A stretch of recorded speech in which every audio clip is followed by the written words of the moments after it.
everybody, and welcome to a brand new episode of Jams and Tea Now, where we get together and we talk about music, movies, art, everything you can think of, and we talk about it. We ramble, we yap. It's kind of what we do here. And finally, we have a decent round of news this year. We don't really have to start scraping the headlines to see what's going on. We don't have to yell at any streamers this week. Thank God I don't want to have to keep doing that shit for many reasons. But unfortunately, I will say we lost a lot of people this week, like Ugh. in just a crazy amount. For those who don't know, rest in peace to, first of all, Chuck Negron of Three Dog Night, Fred Smith, the bassist for Television, Brad Arnold of Three Doors Down, and also earlier today, James Vanderbeek passed away at 48, which, like, fuck, man. Like, every single one of those is like, uh. Like, Television in particular are such an important post-punk band that if I remember correctly, I think we lost a member of that band a couple of years ago as well. I think we talked about Marquee Moon in sort of like celebration to sort of counteract the malaise that the death had set in. But like, yeah, Rest just in a rest in peace also to Greg Brown of Cake.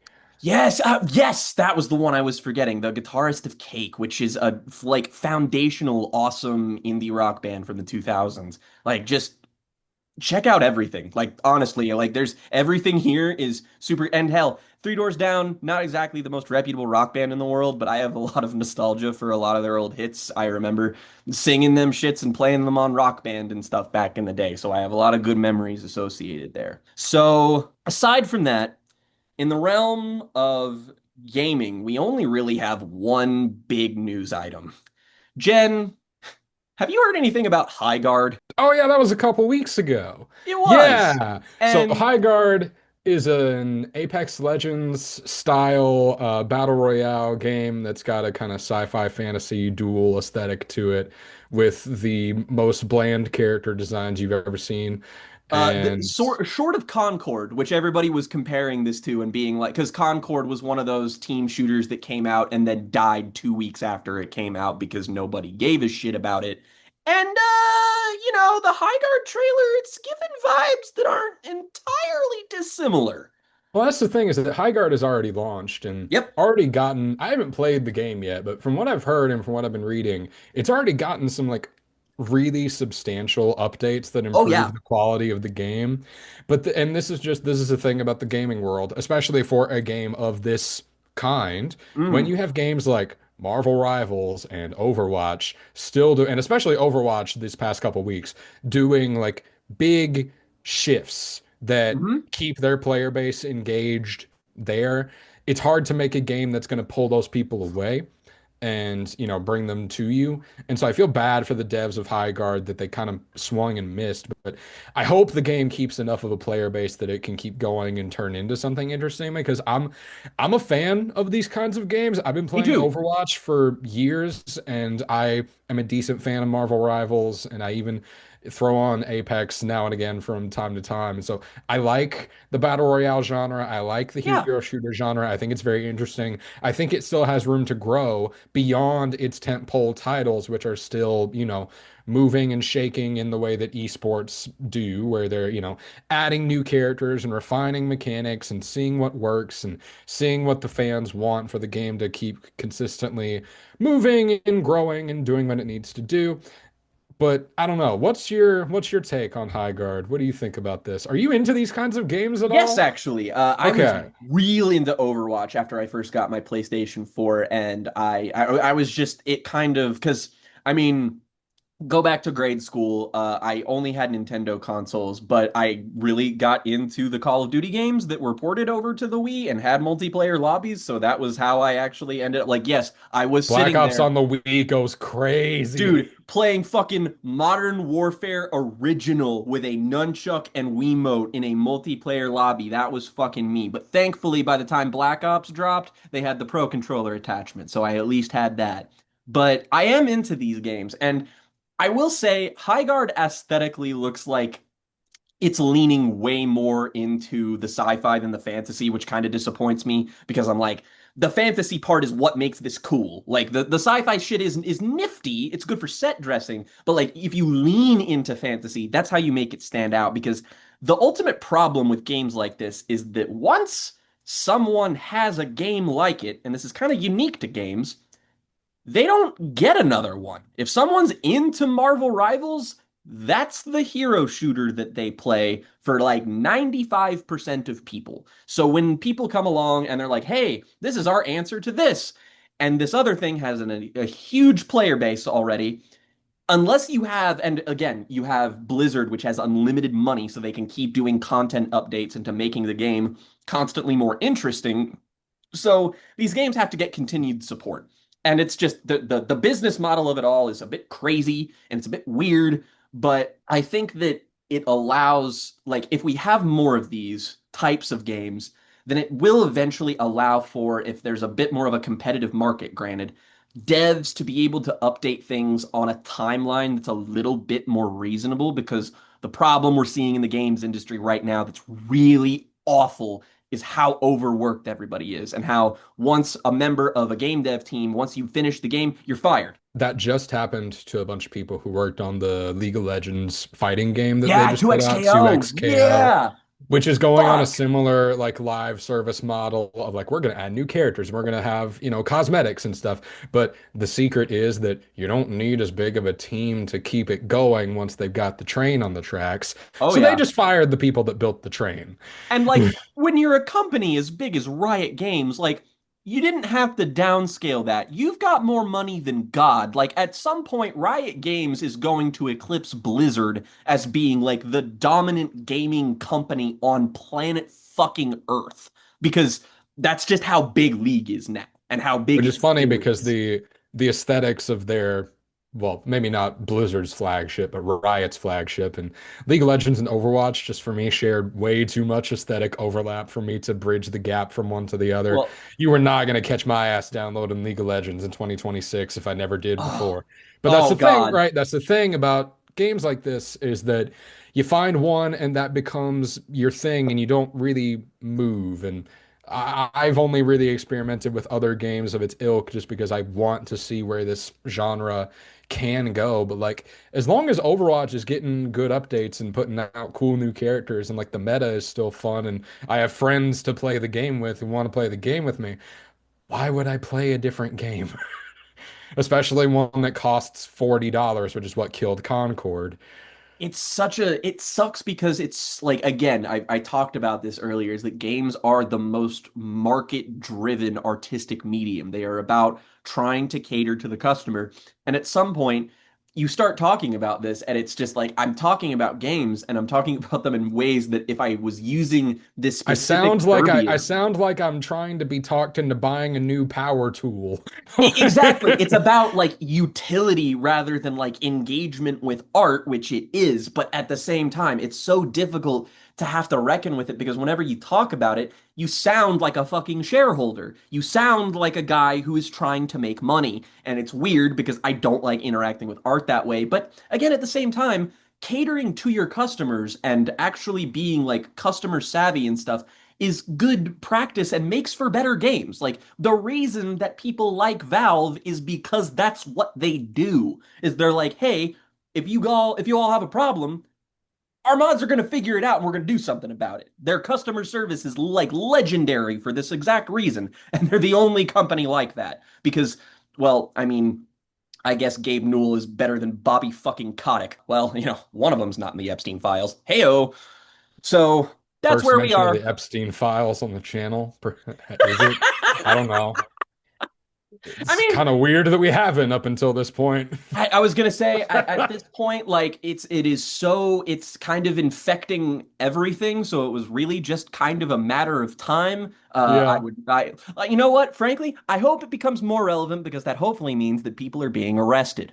So that's all we got on in terms of game news. For in terms of film, first big box office hitters of the year have finally come out or are literally about to come out in a matter of 48 hours.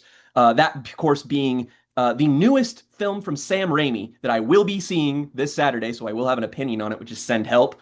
which is getting really good reviews. And woo, Sam Raimi is back, and he's not making franchise slop. Woo, yay! Yay! We're all for Finally. that. I genuinely never thought I would see the day. I mean, like honestly, it felt like Drag Me to Hell was gonna be the last hurrah, and I I need him to have like a Shyamalan level renaissance where like now that he's back, he's just pumping stuff out every other year and it's all pretty consistently good. maybe that Cause multiverse of man, madness check was big. Maybe we can hope and pray. But that's doing really, really well, both critically and both financially. And of course, on track to break the bank, the latest film from Emerald Fennell, Wuthering Heights. And I will again haven't seen the critical consensus around it is a fucking tire fire. I have not seen a single outlet cover this in any terms other than this is a dumpster fire. I've seen a So couple of good reviews, but more in like the indie circuit of like people I follow on Blue Sky who just and like run their own websites and stuff. And there are I interesting opinions there. yeah. I'm not seeing that in the theater. No, I will not probably. I don't know if I will end up seeing it at all. Maybe if they end up, if First Watch ropes me into it, then maybe. But like, stay tuned because I know that the First Watch guys are going to be talking about that because they have lots of thoughts about Emerald Fennel, and basically everyone I know right now is reading Wuthering Heights. I started reading it last night. So if I get wrapped into it, maybe you will hear my thoughts on it, but I really wouldn't count on it. So stay tuned because Lord knows there will be a lot of ink spilled over something like that. And there's another, this is not a big headline, but it was just something that like I saw this and was instantly like, this is gonna piss Jen off because it pissed Oh me no. off. What is Is that this? there is in the build up to the next Avengers movie, are you already exhausted? Because I'm already exhausted. I In the really build did up, not think that's where this was going. And then, yeah, I'm already pissed yep, off at you. good old Joe and Anthony Russo are holding a contest amongst fans to see if anyone can guess what happens in Avengers Secret Wars. And I just like this is What do you twofold. mean? It Guess what happens? like What does that first, even what are mean? the qualifications for this? What are you even gauging this by? How do you judge this? But regardless, firstly, this is such a transparent attempt to find like because that movie's not been like made or finished. They're clearly trying to find other ideas, right? Like I'm not insane. They're No, I mean, taking this to we get a better idea of how to end this because they we don't know how. know because the people who wrote the movie admitted it that Spider-Man No Way Home was the way that it was because the writers were looking at Twitter too much and seeing people clamoring for Tobey Maguire and Andrew Garfield to come back, which is what led to that whole plot element in that movie when initially that was nowhere near like they were just going to let the Spider-Verse be its own separate thing and technically it still is but like doing the multiverse stuff in that movie was not thought of initially until after the success of Spider-Verse when people started talking about it and they admitted to it later. And so, yeah, I mean, this just seems like a transparent ploy to get people to tell them what they want because they don't know what to do. It's Next, Stranger Things 5 incoming. I was literally about to say, and if you doubt my speculation here, go and listen to what we have to say about Stranger Things, and I feel like you'll probably cater to what we're saying here a little bit more strongly. If Truly or the end domino that started with like fan prediction YouTube channels. oh God, and now we have AI, so people are like, "Oh, look at this like fake AI trailer for this thing, and it's got all this comic book shit in it," and I'm just like, truly. I've never given a fuck about something less in my life. I wish I This is could the do bottom. I wish I could do necromancy so I could get Jack Kirby to kick your ass. 100%. Just get I want to resurrect Stan Lee just because have you seen that clip of Stan Lee? They're like on public access of some kind. And he's there with Rob Liefeld. And No, Rob because Rob Liefeld, Liefeld had a TV show. It wasn't just public access. Like he okay, had a okay. network TV show. Yes, then it was on this, and Stan Lee is ripping Rob Liefeld apart on television, just destroying this man, just being like, just like his character design that he's drawing. He's just like, oh yeah, it's gotta give him more spikes because he's so edgy. It's what the kids like these days. He's just dressing this man fucking down, top to fucking bottom. And I have no doubt that they would have a similar reaction here. At least, they would if they weren't being given a paycheck of millions of dollars. But let's move to music. With music, we actually do have a bit of news this week. We've got, firstly, Hayley Williams is forming a new group called Power Snatch and That's right. I releasing meant to an listen EP. to the single that they dropped, but I haven't Me gotten too. to it yet. Me too. It wasn't on streaming when I read the headline, so I wasn't able to get it. But I fucking Hayley Williams, not to say that, Paramore ever held her back, but her breaking free from the chains of Paramore and just being like, hey, here's my solo album that everybody loves, and now doing this is like, it feels like we're on the verge of something that's potentially real big. Like, if Hayley's actually pivoting real hard into the alternative scene, we have gained a powerful new ally. I love it. I can't wait. You know I'll follow Haley Williams wherever she goes. I don't care. 100%. Follow her into hell. Fucking hell yes. This is a little bit old, but because of the success of this song, I thought it was definitely worth warranting. Is that Bruce Springsteen technically released a new song very recently, which is kind of a play on an old song that he did, Streets of Philadelphia, but this is, of course, called Streets of Minneapolis because it is voicing concerns against ICE. And the song itself is fantastic. Very well performed, beautiful, very heartfelt sentiment at the center of it all. Bruce has always been, had huge solidarity with working class Americans. So this is very, very much in that tradition. I would very much recommend that you go and stream that. Take a look at that, help some people out, donate to some funds, pay it forward. That's what I'm looking for. We have the return of indie rock band Broken Social Scene are coming back this year with a new album. We talked about their record a long time ago that was called, oh, son of a bitch, I suddenly forgot what it was fucking called. This is why I have editing no exists, idea. I know everybody. nothing about Broken Social Scene. I'm not going to be able to help Ooh, you with oh, then this. we have to cover this when it comes out. Then, Broken Social Scene, very big indie rock band from the 2000s who had albums like their self-titled and You Forgot It in People. That's the fucking album I was talking about. Their classic record, You Forgot It in People, and they have a couple of other records that people really, really love. So hopefully. Like, I would love to get somebody our friend Connor is a really big Broken Social Scene fan, so maybe we can have him on to talk about that when that actually drops. Other than that, we are having Mandy Indiana have dropped an album that we might actually be covering. Billy Woods is on it, which is I like, heard about this. what? I Which was I going to feel give this album a listen, whether we decided to cover it or not. I'm going to get to for that this sure. weekend. This might be what we cover next week. I have no idea, but that's a big thing, and also just a left field collaboration that means that indie rock is still doing some weird ass shit. This is a much smaller headline, but Quadeca actually dropped an extended version of his record from last year, Vanisher, which was almost my album of the year. I would love to go and check that out to see if I can report back to see if the new songs have added something. Just because I really have yet to not get along with something Quadeca has released post his kind of comeback onto the scene. So here's hoping. There's also, we talked about a couple of weeks ago that August of this channel is going to be dropping Glacier Flower music sometime in the near future. We have two other friends that have as well. My friend Yes. Luke has dropped a new project under their ambient electronic project Zat, which I have listened to the first edition in the installment of their music. They have a song on there that is named after my book series, and I was very touched by that.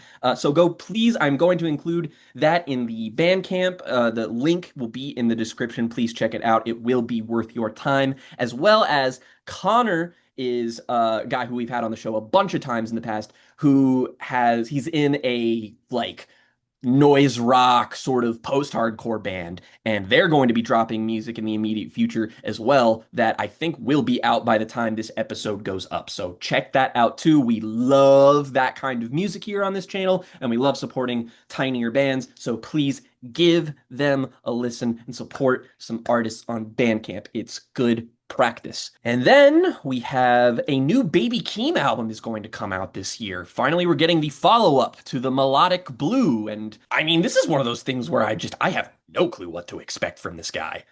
I'm enjoying the feeling of not knowing what to expect, so I don't feel much need to comment on the snippet that I saw some people reacting to earlier today.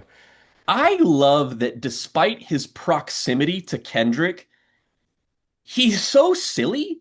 Like he doesn't feel the need to like take himself super seriously because he's Kendrick Lamar's cousin. He makes music that's largely kind of silly, and I like the spirit. There are some songs on the Melodic Blue. I didn't love the album, but like there's some songs on there that I thought were good fun.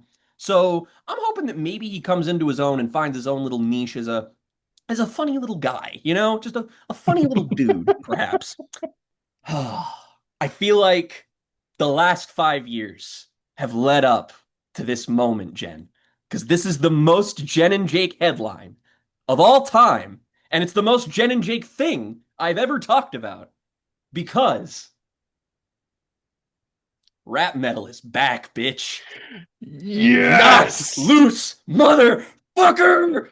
When I saw Oh! that promo image that they did at Dave Armstrong Park, shout out to everybody at Dave Armstrong Park. Shout out to the guys behind No Comply. If you've ever been out to Dave Armstrong Park, they did this for you. So Knocked Loose and Denzel Curry are back with a track called Hive Mind. And I simply do not know what else to say but that this is the song of the year so far. Like Uh-huh. That's this is damn the right. bar that everybody else is going to have to clear as far as a single song goes. This is it. This is the one. This is So, amazing. so many lesser bands would have released Hive Mind on a deluxe edition to their last album because clearly, like, I take a look at the lyrics to the song and like the producer is the person who produced their last record. This is very clearly a "You Won't Go Before You're Supposed to" B-side. Like thematically, very much in keeping with the stuff on that record.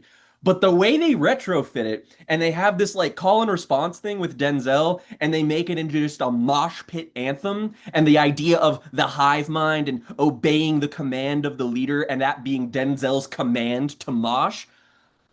These guys are geniuses. I mean, Denzel sounds fucking amazing. He comes onto this with some fucking flows that are just lightning fast and just immediately is like he's got a bleh on this song that is nasty as fuck, and I love it. It's got a weird guitar solo near the end of it that only lasts a couple of seconds, but it's like brighter than anything that's ever been on a Knocked Loose album.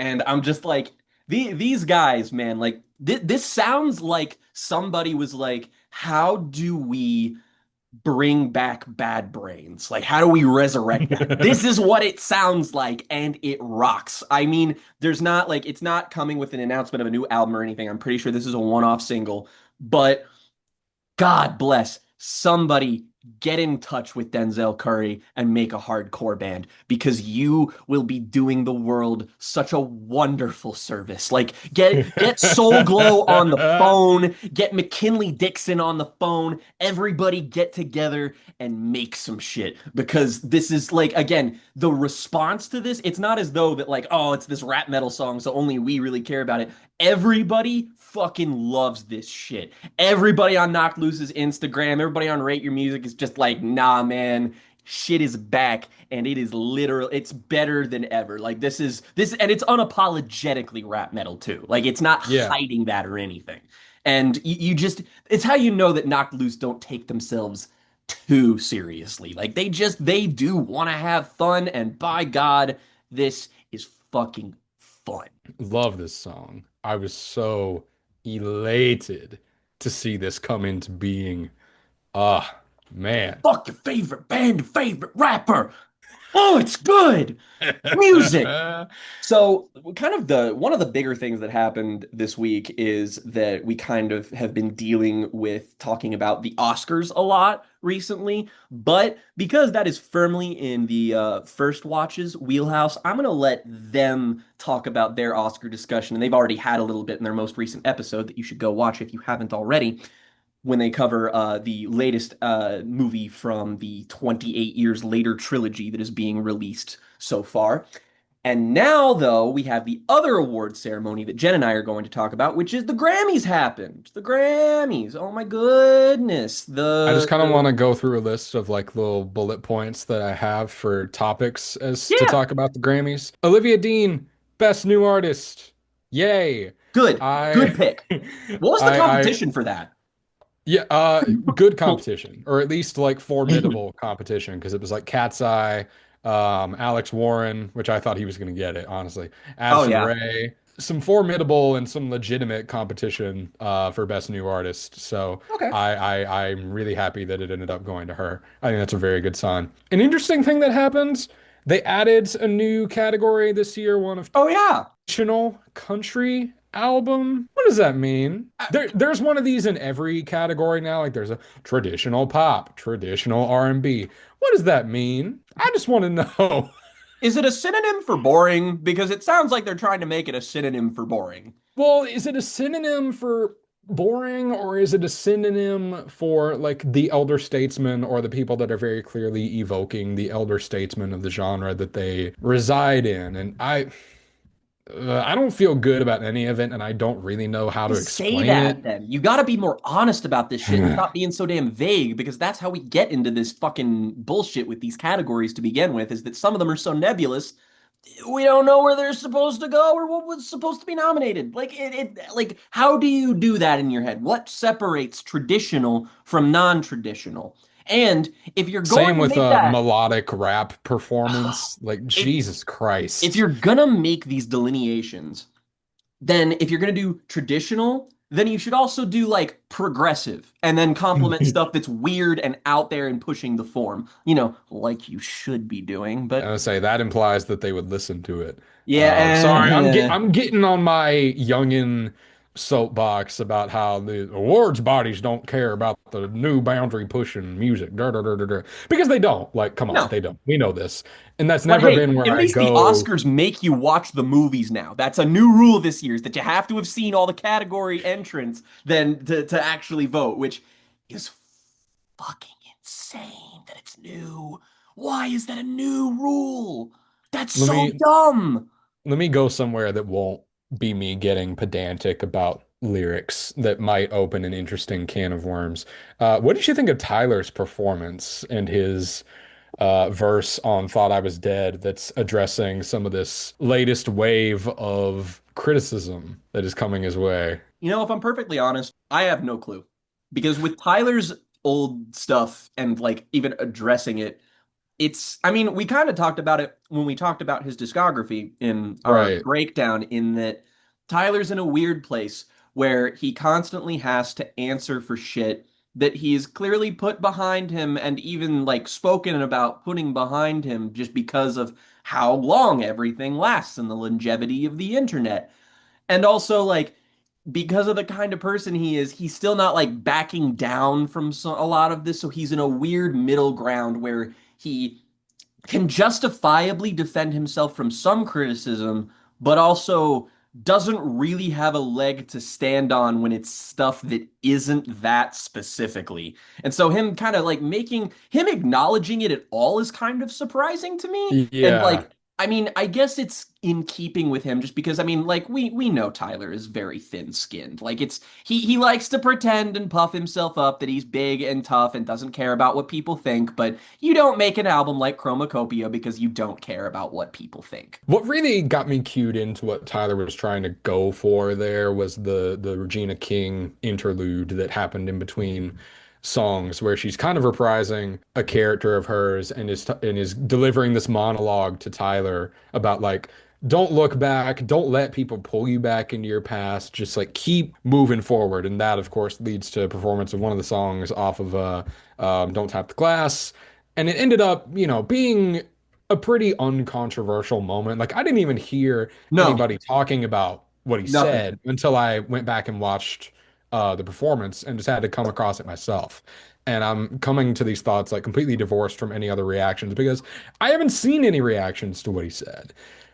I just think it's interesting that I don't know, man. At some point, the short-term memory loss that the internet has is going to force you to kind of take the same L's over and over again. Yeah. And it's easy to get bitter about that, but some of those L's you gotta take over and over again. You can't ignore it when it comes up, especially if it comes up repeatedly, or it's gonna look like you're ignoring it and you've got something to hide. And I just don't want to see that happen to Tyler, and I don't want to see like any negative outcomes of this come his way and affect his life and affect his artistry. Like I don't want that, but he's got to do something about it.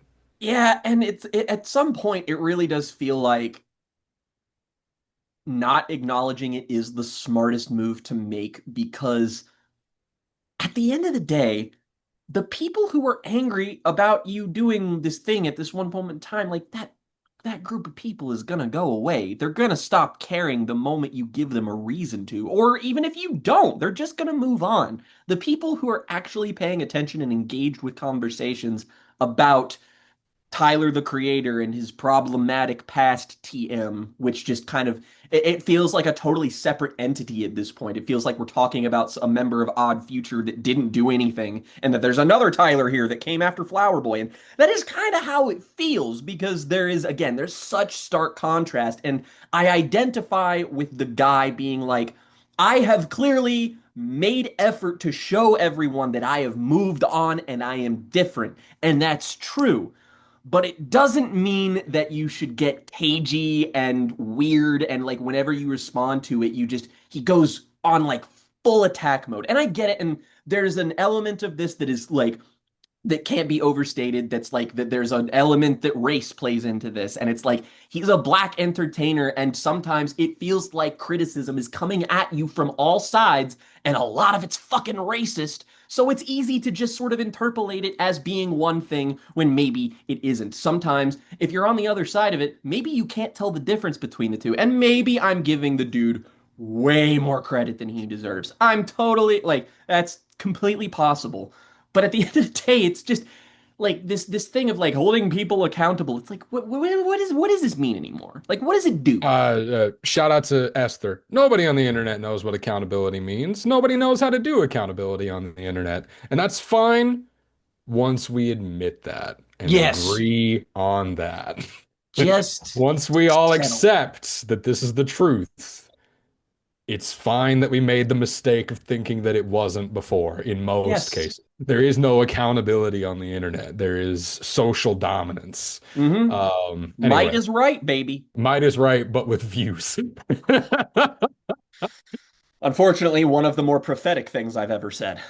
Uncontroversial highlight of the night, the D'Angelo and Roberta Flack tribute led by Lauryn Good. Hill was incredible and surprisingly like layered and complex and versatile to the point where it rises to the station of the people that they're meant to be attributing, right? The Mm-hmm. amount of people that they pull who are genuinely inspired by these two people, who are able to make it a moment not just about them, but about them as a collective, Yeah. celebrating the The impact Soul that Quarians, like all of them. these two people had on not just the people that they were working with, but the generations that they inspired after, like with John Batiste being there and with Leon Yeah. Thomas being there. Amazing stuff. And Lauren, oh my God, Lauren. It So is. good. Lauryn Hill is like, I feel it really sucks that Lauren kind of had her own mini Kanye arc, like not nearly as problematic in nature, but like the way that the Fuji split and the way that like her concerts are, it's like you know that she's kind of lost touch a bit with reality. But man, when she performs, she still fucking got it. And and I mean, not that this matters at all, but like Lauryn Hill is like one of the most beautiful people on planet Earth, and she still is. It's nuts, man. It's crazy. The fact that she still got it the way she does, I mean, it made me want to go back and listen to the score again. Kendrick won 5 Grammys. Kendrick won 5 Grammys, He and is now everyone I past. know, or I just everyone I looked at pay the attention stats to, was for really this. weirded out by it. And I was weirded out by them being weirded out, honestly. Why are you weirded out? Why are they weirded out by That, this? Because I mean, all of the wins made sense to me. I mean, the rap yes, album category for us was probably a hot contest, but I mean, in the span of the voters, it was no, probably Kendrick's to lose to 100%. anybody else. Like, very happy that Jid got the nomination, but I was Yes. not working myself into any kind of stress thinking that he would win. No, no. Well, I think a lot Um, of it is that people are, it's the inevitable popular critical consensus backlash of something being really acclaimed and really popular, and ultimately people just being kind of sick of it and just wanting to, like, it basically ties back into, the beef and what else but the Drake line of Kendrick just opened his mouth, somebody hand him a Grammy right now. And everybody's kind of using that as being like, oh, of course they gave the award to yeah, Kendrick, it's some blah, kind of blah, like blah. shorthand for being And tired of Kendrick. But like Kendrick, people only don't say this because they think the Macklemore story is still funny, but Kendrick has always been an awards darling ever yeah, since then. So it's not, we're not there anymore. It's no. fine if you want to be annoyed by it. I don't care. That's the thing is It's like, what did when you I watch the expect? Grammys, I don't really care who wins. I just want to see fun stuff It's happen. like I don't watch the Grammys to have my own opinions validated because I don't think like the Grammy voters do, clearly. Like, if I thought the same way that the Grammy voters did, this category wouldn't look like it does. Like, every category would be categorically different. At the same time, I can say that I don't care about the Grammys, but I can still accept, and I mean, I do agree. I fully endorse that Bad Bunny winning Album of the Year is like a great Good moment thing. Net forward. good. Net good. Net good, absolutely, and absolutely deserved. We didn't talk about it when it came out, but that album is amazing. I loved it, He's and that's a I, talented fucking man. Like, and especially like I didn't know anything about him beyond like this is the biggest artist in the world right now. Here you go. And I was just like, okay. And then I heard a couple of his reggaeton cuts and I was like, okay. I completely get it. It honestly feels like he picked up exactly where Cardi B left off. The when she dropped her album and like had all of those like mixes of reggaeton that were like really smart and really interesting and new and cool. And that's what this feels like. And he's got charisma out the ass. He's a wonderful performer, and he's got his head on straight about politics and shit. And he made every awful person ever piss their fucking jeans because he dared show his face for 15 minutes and sang a song in a language that wasn't English. And so everybody was like, no! And it was like, good for you, bud. Glad you got that acclaim. Glad that because like that's the thing. That Super Bowl performance, really good. Like yes, really, really fun. Like I naturally got more out of Kendrick's last year, but that was because I'm obviously super invested in Kendrick and I'm following the narrative of Kendrick. So I am of course going to be a little bit more removed from this, but like on a spectacle level and just putting on a good performance, it's like Drake's never gonna do anything this fucking big, and he's like a guy of comparable scale when it comes to pop music on this level, and he's not got the gusto that Bad Bunny does. Like yeah. clearly, The clearly. halftime shows have just gotten better and better. Like I feel This like even decade, man, going they've been sick. all the way back to like the Timberlake Super Bowl halftime show, which was, mixed. He played the hits and the hits were Yeah. good, but the new stuff was the new stuff. But every year since then, it's just like raising the stakes and raising the effort and raising the like overall charm that I get out of doing something that big in a unique way every time because you got The Weeknd who spun it being That's a COVID crazy. show into innovating the format Yeah. because everyone after that has directed their performance for the television, not for the stadium. Yes. And Yeah. I have been waiting for that for years, like ever since I was even a teenager. I was like, this sucks. Why can't I see what's happening?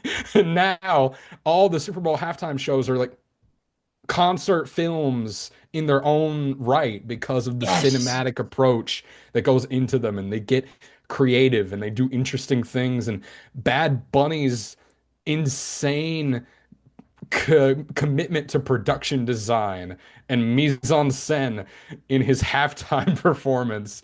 It And feels insane to say, but like there and is a real Shadow the commitment Hedgehog voice, there. hot Latinas. What is wrong with you? I just Look, I'm not gonna pretend. I totally stole that joke from somebody funnier than me. That did not come from my head. I am not that clever. But I mean, you're completely right, and part of me wants to believe that this is because everybody saw the Prince performance of him doing Purple Rain in a thunderstorm and was like, "Oh, we gotta change shit now. Like what are you gonna do in the old format that's gonna compete with that?" I mean, I'm not even saying that as somebody who's just like, "Oh, like this is my goat and I love this." It's just like performing Purple Rain, Prince in a thunderstorm. What do you like?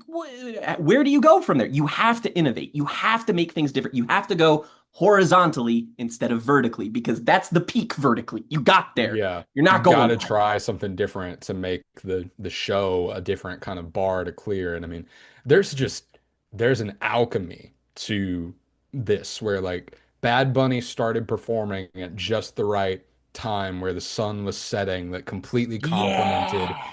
everything about the arrangement and the lighting and the colors and it just felt like a force of nature. Same with Kendrick's the year before, where it was pitch black by the time he started performing. And that complemented that perfectly. And so I love that these feel like events again. The Hmm. performances themselves feel like events again. I love it. I It's love good. it. It's good. And it's like it's good that I Bad need Bunny music to carried be important again, man. It felt like it wasn't for a couple of years. it. It really did. And it kind of felt like I didn't want Kendrick's show to be like a one-off because like again, he was riding the fucking tide of the beef so steadfastly that it kind of melded and it felt like a kind of it was the season finale of that particular show, and that's where it Yeah. ended it. And it's just like, are we going to see this level of gravitas come back again? And the answer to that is clearly yes, because whoever's going to come next year and do a performance, I mean, they got to step it up. They got to do a Let's lot. just for fun, let's try to Who? call it. Who's it gonna be? Is this the Oh, year? Oh, no. This is not my pick, but I was thinking, is this the year of the Taylor Swift Super Bowl? And I don't think it is. nah, I don't think so. I don't think it is. Yeah, I Mm. I feel like she's going to take a concerted effort to kind of step away from the spotlight, especially now that like everything like the Eras tour's in the rear view and she dropped the album and like she's What getting married and about all that stuff. So it feels what like about Beyonce? that's possible. I mean, she's If gonna she have new puts out music that on the album this horizon. year, I think this could be it. If she puts out the album this year, I think this could be it.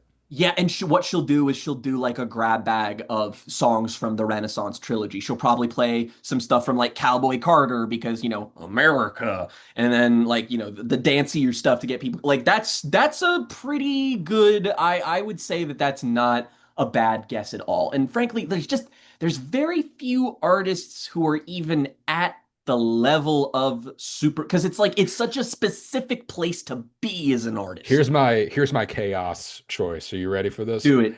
If the backlash is too bad and the NFL decides they need to like back it up and play to the white people, Morgan Wallen's Super Bowl is probably non-zero chance. Oh, We probably have I a hate that non-zero you're. chance of a Morgan Wallen Super Bowl in the next 3 years. Uh-huh. Like I kinda. You might be. Actually, you know what? It might be Morgan Wallen. It also might be Jelly Roll.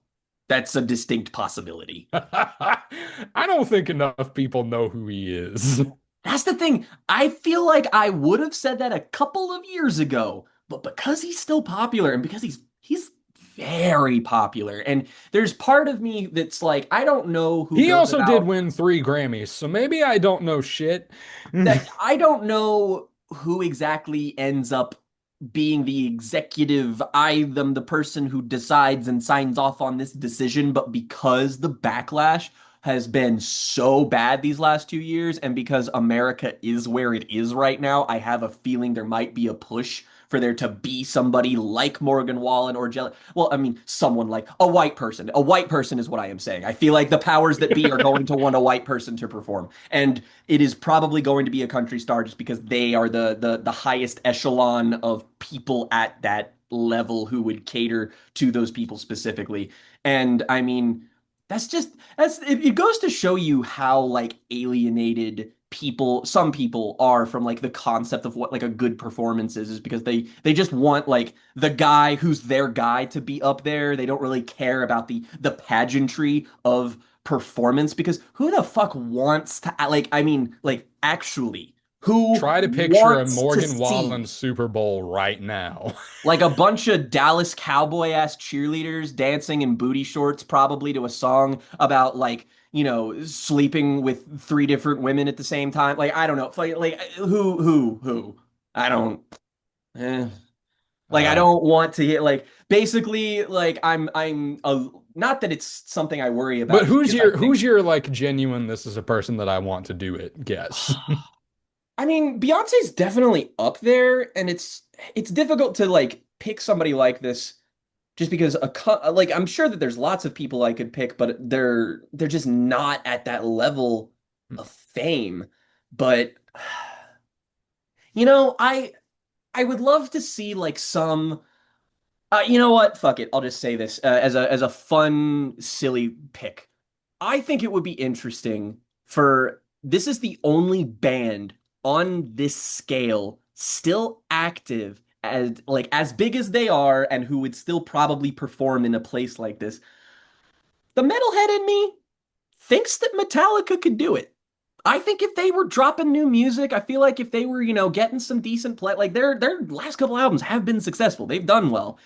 I feel like there's room for that, and I feel like they could put on a really good fucking show. Because if you've not seen '80s Metallica concerts, fuck, look some of those things up because they are wild. Like it is I some think if they could really get good their shit. act, I think if they could get their act together, that could be a good show. Yeah, I do. I Yeah, think they've got it in them because I mean, like that's the thing is that new Metallica albums. The problem is not the performances. The problem is the fact that the writing makes me want to take a nap. But if they go up there and play Master of Puppets, who fucking gives a shit, man?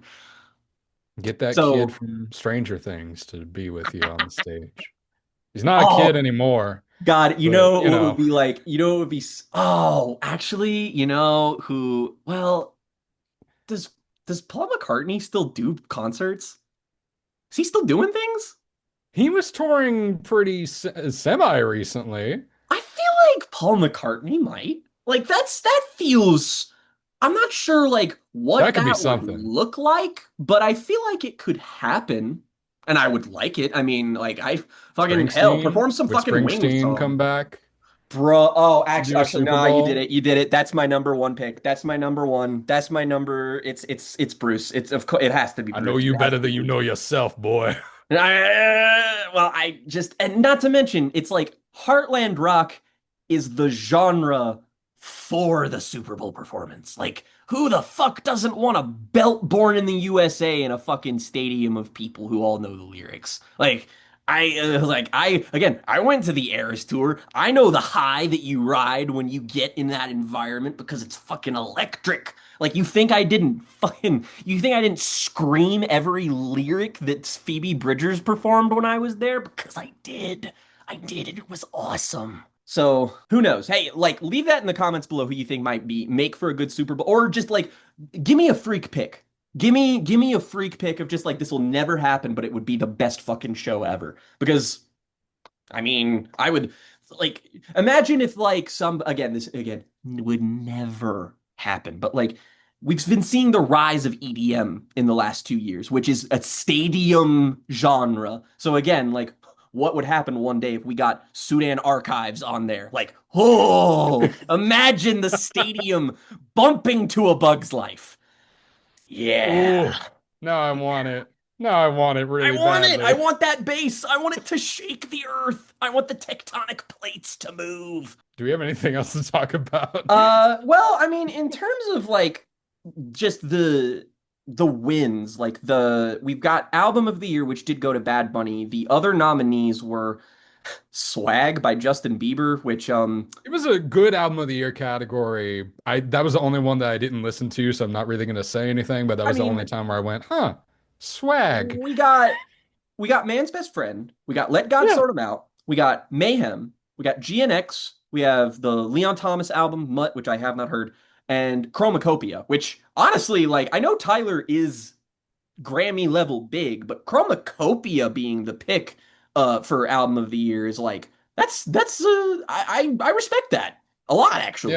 I Yeah. don't think it was like a smash hit or anything. Like it was big because nothing else was big when it dropped because it dropped on a very specific day. But I was just kind of happy to see it get anything at all. And we had record of the year, which was Luther, which Kendrick and SZA like.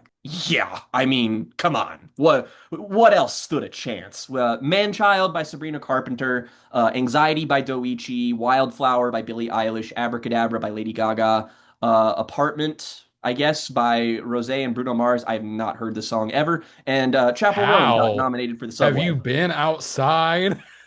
Do you think I listen to the radio? And also, no, it's cold. Like, so like the biggest categories this year were like really solid. That's the thing about the Grammys though, is that I feel like of all the major award show, the Grammys are like the least respected. And it's not because the categories are ever bad, it's because the winners are usually really bad. Like they always just pick like the wrong choice. Like it's just like they'll have a stacked category, and it's like, man, they have a if you blindfold them, they have a 90% chance of picking something that nobody would be upset with, and they always hit the 10%. So it is kind of nice that it seems like we had so much good popular music in this last span of time. I don't remember how the Grammys, every award show has a weird window. All of them do. Yeah. What is with that? I don't know.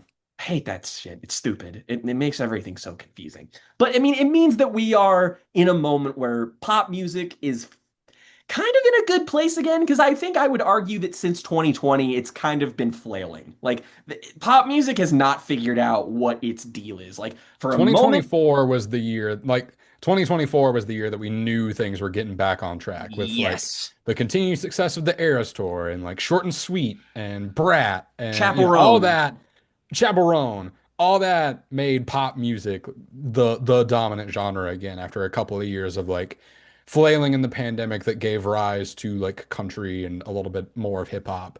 Pop music was the genre of 2024. Yep. And speaking of And, you know, pop music of 2024 was also the pop music of 2025. yeah, so it's a bit, you know, we're still not fully there yet, but we're definitely aimed in the right direction. And I guess the only thing that I can even think of continued is kind of a sidestep, but you mentioned Chapel Roan. The other notable news story involving her is that she left her label because of the controversy with Mr. Wasserman appearing in the Ye Old Epstein files. So it's on the one hand, like I'm a little concerned because Chapel's like Her follow-up album has been completely like up in the air for it's pretty much ever since it was announced. Like she announced yeah. that she was working on an album and it had a title and that was it. That's all we've known about it. And we've gotten The Giver and The Subway and that's it. And no further real announcements on if or when the album is coming, Do we know aside if from Good just Luck Babe is on the album? Or is that a one-off single? I had no idea.